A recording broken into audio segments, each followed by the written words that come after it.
तुकाराम भाऊ साठे म्हणजेच अण्णाभाऊ साठे यांचा जन्म 1 ऑगस्ट 1920 रोजी सांगली जिल्ह्यातील वाठे गावात झाला होता.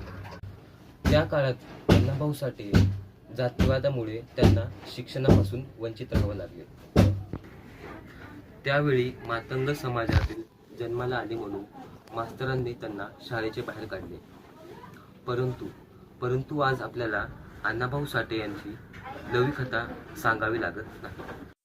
अण्णाभाऊ साठे हे महाराष्ट्राचे एक प्रमुख समाज सुधारक होते, जे दलित साहित्य योगदान आणि संयुक्त महाराष्ट्र चळवळीत त्यांचे भूमिकेसाठी ओळखले जातात. हे मराठी दलित साहित्याचे संस्थापक मानले जातात.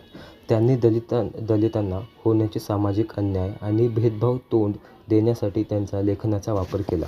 साठे यांचे लेखन आणि सक्रियता हे त्यांचे सामाजिक न्याय आणि सन्मानपरतेचे वचनबद्धतेतील खोलवर जोडलेले होते, जे दलित म्हणून त्यांचे स्वतःचे अनुभवामधून निर्माण झाले होते. हे होते अण्णाभाऊ साठे. साहित्यरत्न लोकशाहीर अण्णाभाऊ साठे यांच्या जयंतीनिमित्त सर्वांना विनम्र अभिनंदन.